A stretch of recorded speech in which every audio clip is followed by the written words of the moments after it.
Budgeting by paycheck is a simple and effective way to manage your money, especially for those who get paid biweekly. This is the budgeting method that I started following when I was making $36,000 a year, and even though my income has grown to over 6 figures a year, I continue to follow this method to help me budget and manage my money. If you're new to budgeting or you struggled to stick to a budget in the past, in this video I'm going to teach you exactly how to create a bi-weekly budget. If you get paid bi-weekly, you may find that budgeting by paycheck is much easier to stick to than the traditional 1-month budget. For many people, the first half of the month is usually bill heavy. This means after paying all of your bills at the beginning of the month, you might not have much left over to cover your daily expenses. As a result, you may get frustrated and have to rely on using credit cards as a bridge until your next paycheck. This can be a huge source of financial stress. The second half of the month usually has less bills, but unexpected expenses always seem to crop up. This means instead of paying off the credit cards that you use to cover groceries during the first half of the month, you might spend this money on other things. If you want to break the cycle of living paycheck to paycheck and save money, there's a simple budget strategy that you can follow called the budget by paycheck method. It's just like creating a monthly budget, except you'll be following a more detailed and intentional approach. So what does it mean to get paid bi-weekly? When you get paid bi-weekly, this means you'll receive 26 paychecks a year. Since there are 52 weeks in a year, this means that most months you'll receive 2 paychecks, but there will be 2 months out of the year where you receive 3 paychecks. You may be wondering if bi-weekly pay is the same as getting paid twice a month. Actually, it's a little different. Those who get paid twice a month will only receive 24 paychecks a year. This means that they won't benefit from that third paycheck that bi-weekly pay experiences twice a year. But whether you get paid bi-weekly or twice a month, you can follow these simple steps to help you budget and manage your money. The first step is to figure out what your monthly bills are and when they are due. To do this, simply grab a piece of paper and write down all of your bills. If this is your first time doing this and you're not really sure what your bills are, look at your past bank statements for the past 3 months. Go through each transaction and highlight all the bills that come out every single month.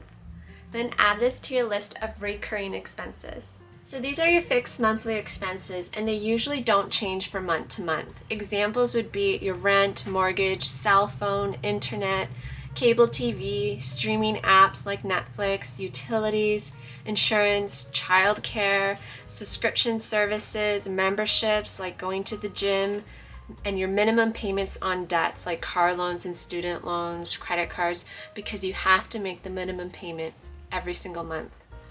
I like to use this reoccurring bills worksheet to help me organize and keep track of all my bills and fixed expenses. Think of this as your master list of bills that you'll need to take care of during the year. In addition to your regular bills, don't forget to think about your irregular expenses, such as bills that are due on a quarterly, semi-annual, or annual basis.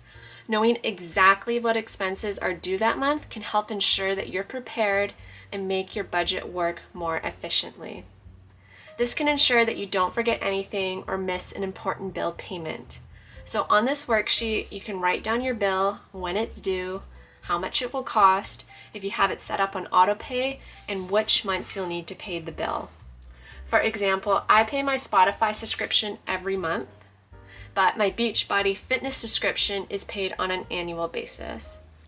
As you go through each bill and budget category, now might be a good time to ask if this bill can be reduced or eliminated. You may find that you're no longer using a particular streaming service or membership and can cancel your subscription. This can also be an excellent time to negotiate your insurance, cell phone, or internet bill. To save time, you can use an app like Rocket or Trim to help you find and cancel unwanted subscriptions and manage your bills. I'll link to these 2 apps in the description below. If you're a visual person like me, then I highly recommend using a monthly budget calendar to help you stay on top of your bills. What exactly is a budget calendar though? A budget calendar looks just like a regular calendar, but it's used for the purpose of tracking your bills, their due dates, paydays, and other important dates in your life. It's a helpful way to get an overview of how much money will flow in and out in a given month. So here's how to use a budget calendar when you're paid bi-weekly. The first thing you're going to do is to list down when you get paid on your budget calendar. This is your bi-weekly income. So for the purpose of this video, it's just an example of my budget. So let's assume that I get paid on January 13th, January 27th, and looking a month ahead, my next paycheck will be on February 10th. Then you're going to write down all your bills to the appropriate due date on your budget calendar. If you want to get super organized, highlight all the bills that will be paid from your first paycheck using one color. I use yellow for this video. This will be the bills covered during this pay period. Then highlight all the bills that will come out of your second paycheck with a different color, which I used green. If you have a big expense that requires money for multiple paychecks, such as your rent or mortgage, you can follow the half payment method. The half payment method means that you'll split the cost of your fixed bills in two. One paycheck covers one half of the expense, and the next paycheck will cover the other half. That's why it's called the half payment method. Then you can underline the expense with the assigned colors, such as both yellow and green. So during this pay period, I will be using this paycheck to cover my Spotify, Peloton, and Netflix memberships. Then I will also be setting aside half the cost of my monthly mortgage, which is due on February 1st. Then during this pay period, I will be setting aside the other $500 to cover my $1,000 monthly mortgage payment, and I'll also be using this paycheck to cover my internet bill. For example, let's say I get paid $1,500 bi-weekly. If my mortgage is $1,000 a month and it's due the first of every month, this means after paying my mortgage using the money from my first paycheck of the month, I'll only have $500 left over from this paycheck to budget for my other expenses during this pay period. I know for many people, $500 might not be enough to cover all of your bills and expenses. So if you're living paycheck to paycheck, a good solution might be to follow the half payment method. If you're living paycheck to paycheck, this means that all of your money comes in and goes right back out again at the end of the month. Essentially, you're using all of your monthly income to go towards covering expenses, with nothing left over to go to savings or investments. This means if an unexpected bill pops up, you may have to dip into your savings or go into debt in order to cover this expense. To help you get ahead with your budget, stay on top of your bills, and set aside money for savings and fun things, you might find that the half payment method is a good option for you. To get started, you'll need to set aside half of your mortgage payment during the pay period prior to when your mortgage is due. So if I'm paid bi-weekly, let's say I get paid on January 13th and January 27th.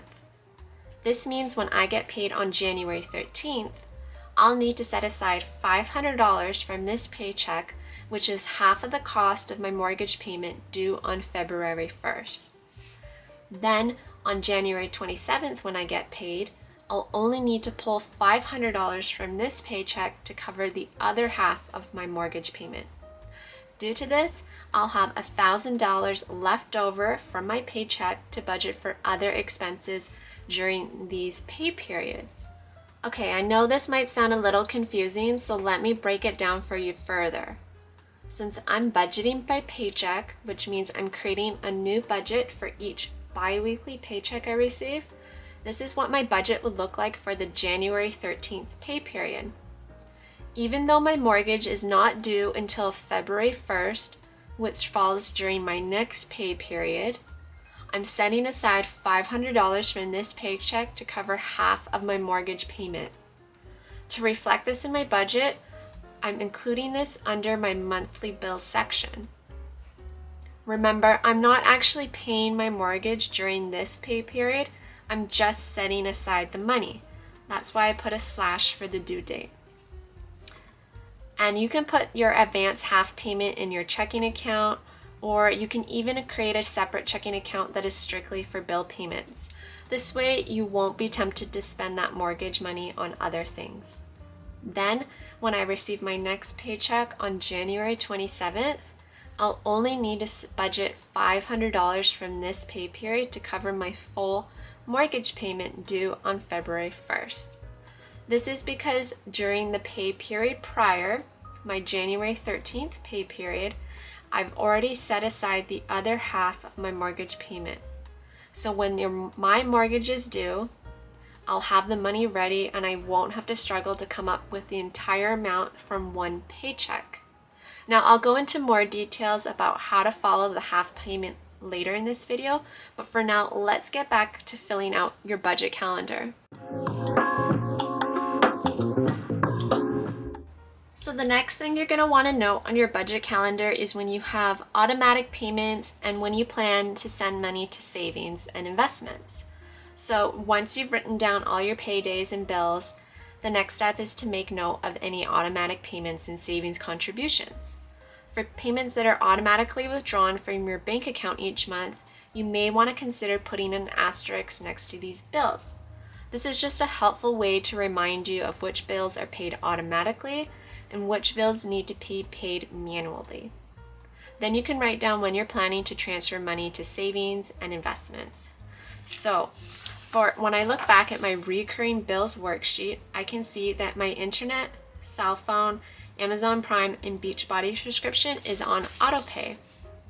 So I'm just going to make a quick note of this on my budget calendar with a little star, or you can do an asterisk. This is just helping me know when these are going to be automatically paid.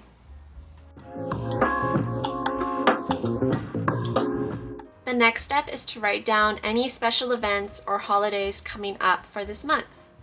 This is also a great time to think about if you have anything special happening in January or whatever month you're planning your budget for. This might be birthdays, school field trips, lunch dates with friends, doctor's appointments, vacations. These can all impact your budget, so it's important to plan ahead so you can budget accordingly for these things. For example, if you knew that you had a sister's birthday coming up at the end of the month, you might want to start setting aside some money for a birthday gift ahead of time. I don't know about you, but in January, it's a pretty quiet month for me. December is really busy with socializing and holiday events, so I kind of just, keep things pretty low key in January. Once you finish filling out your monthly budget calendar, make sure to put it somewhere that's easy to see. Hang it up on your fridge, in your office, or put it inside your budget binder. You'll want to reference your budget calendar throughout the month to help you stay on track and organized.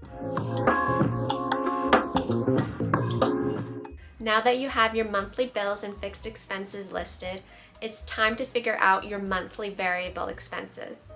They are considered variable because the amount you spend can change from month to month. For example, you might spend a lot of money shopping and eating at restaurants in December, but you might spend less in these two areas during the month of January.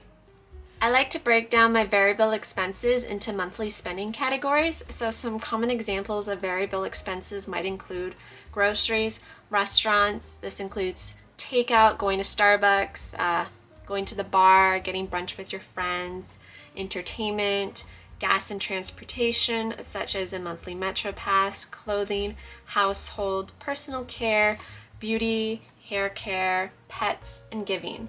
You're going to want to figure out the average amount you spend in each of these categories per month. Then you can split this cost evenly between both your paychecks or pay periods. For example, I spend an average of $400 each month on groceries. This means I need to allocate $200 for my first paycheck and $200 for my second paycheck to cover my grocery spending. Now, if it helps, you can break this down even further. For example, I go to the grocery store once per week. This means I need to set a weekly budget of $100 to spend on groceries. If I spend more than $100 on groceries in 1 week, then I'll try to spend a little less next week to make sure that I'm sticking to my $200 biweekly grocery budget. Having an idea of what your weekly budget will look like for certain spending categories, such as groceries and gas, can be extremely helpful and prevent overspending in these budget categories. One of the best money habits that I've adopted is to make sure to set aside money from each paycheck to put towards my savings. This means if you're paid bi-weekly, you'll also want to save bi-weekly. How much money should you save if you're paid bi-weekly? As a general rule, you should aim to save at least 20% of your take-home income from each paycheck. You may want to consider setting up automatic transfers from your checking to savings account. This can make it easier to build an emergency fund or work towards your financial goals without thinking about it. Now, I'm going to be honest with you. If you're brand new to budgeting, or you're in a high cost of living area, or you're living on a low income, then you may find that saving 20% seems impossible right now. Please remember to give yourself some grace and don't beat yourself up about this. Even if you can only set aside $10 from each paycheck, then it's worth doing because every little bit helps. I know that $10 might seem like such a small amount, but everyone has to start somewhere. And it gets you into the habit of setting aside money and paying yourself first. Then once your income starts to grow, you can set aside more money to put towards your financial goals. Remember that baby steps, no matter how small, are still progress. Now that you know your monthly bills, fixed and variable expenses, savings and debts, it's time to put together your first bi-weekly budget. Yes, I know that it might seem like a lot of prep work to do before you create your budget, but making sure that you have all your ducks in a row can set yourself up for success. The more prepared you are for your budget, the more you're actually going to stick to it and it'll work for you. And that's what we all want. When putting together your first bi-weekly budget, you want to ask yourself, what job does this money need to do before I'm paid again? This is the bi-weekly budget worksheet that I like to use to manage my money. I'll put a link down below in the description of where you can get this. The first thing you're going to do is to write your paycheck amount at the top, the date you get paid, and when you're going to receive your next paycheck. Chances are the first paycheck most likely won't cover the whole month, so you'll need to give each dollar a job that makes sense for your lifestyle and goals. That's why we're setting a budget for this pay period. Remember, everyone's budget is going to look different because personal finance is personal. But as a general rule, these are the 4 areas of your budget that you should spend money on first. This is what Dave Ramsey calls the 4 walls. Food, because we all need to put food on the table. Utilities, because you want to keep your lights on and the water running. Shelter, because we need a roof over our head. In transportation, because you need to have a reliable way to get to work so you can make money. Although I know some of us aren't spending a lot of money on transportation right now because we work from home. For example, my husband and I both work from home. We don't have any transportation costs right now because we live downtown, so we walk to most places. And when we need to drive, my husband has a company car, so all gas and car-related payments are covered through his work. The next step is to write down your monthly bills. This will include all the bills and fixed expenses due during this pay period. Also, to give you some peace of mind, you may want to consider including a buffer in your bi-weekly budget. A buffer is simply extra cash left in your checking account. Some call it a cushion or a mini emergency fund. A buffer is used to cover any small fluctuations in expenses, such as a bill that ended up costing more than you planned. It can also be used to cover spending categories that you forgot to budget for, such as miscellaneous expenses. Having a buffer can also help you stick to your budget and prevent overspending. It allows for mistakes because nobody is perfect. So to include a buffer in your budget, simply add a line to your monthly fixed expenses and call it buffer or cushion. Then you can decide how much money you want to set aside as a buffer. For example, I'm going to set aside $100 this pay period to leave in my checking account. Remember, this is not an expense that you have to pay, but you're writing it down here because when following a zero-based budget, your income minus expenses will equal 0. Every dollar you earn is assigned a job, even if some of that money is a cushion in your checking account. The The next step is to write down your monthly variable expenses. I put this under my daily living. Your monthly variable expenses, such as groceries, usually aren't a single bill.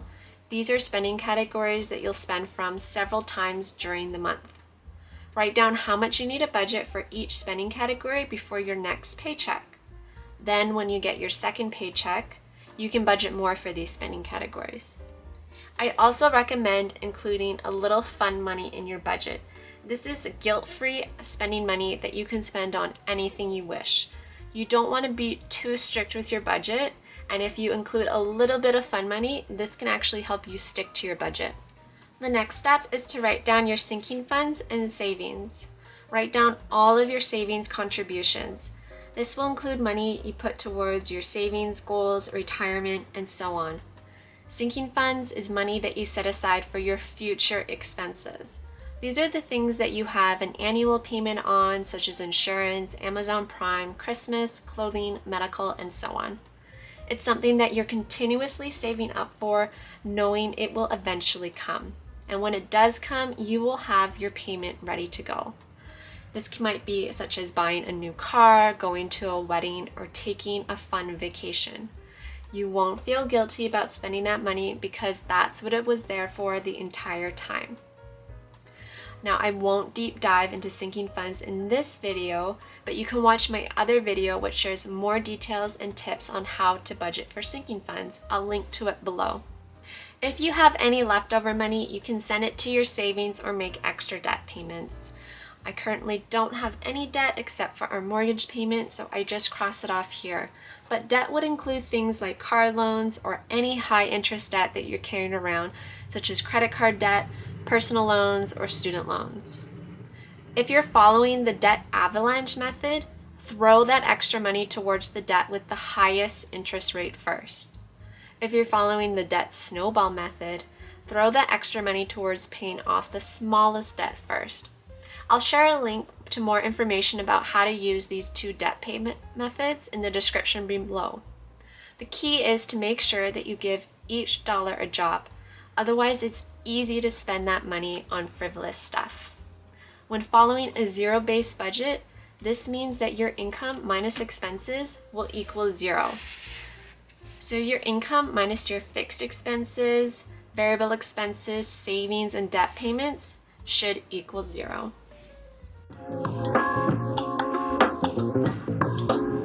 Now it's time to budget your second biweekly paycheck. Chances are you've already paid your rent, mortgage, and other large bills for the month. But the money you've budgeted for your variable expenses, such as groceries, is close to running out. Again, ask yourself, what job does this money need to do before I'm paid again? Here's what you'll want to include in your second biweekly budget. First, you'll write down the month, your goal, pay date, and when you'll receive your next paycheck. And then under the income section, you'll write down how much your paycheck was for, and you'll put mortgage carryover, which is the $500 that I set aside during last pay period to help me cover the mortgage payment that is due during this pay period. And then you'll want to pay the rest of your bills and fixed expenses for the month.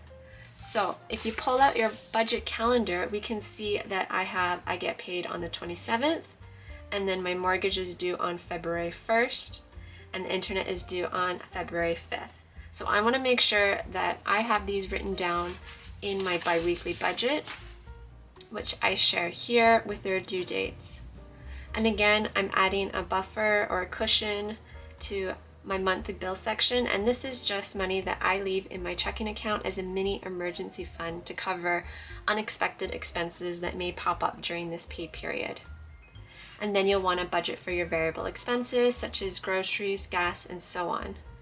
Budget enough money that you'll need to last until you receive your next paycheck. And then think about any bills that are due at the beginning of next month.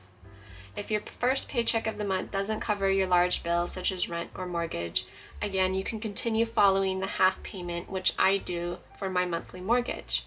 And if there's any leftover money, you want to make sure you send it to your savings, like your sinking funds or your general savings. Here, I'm trying to save for a house down payment, so I'm funneling any extra money into my savings for that.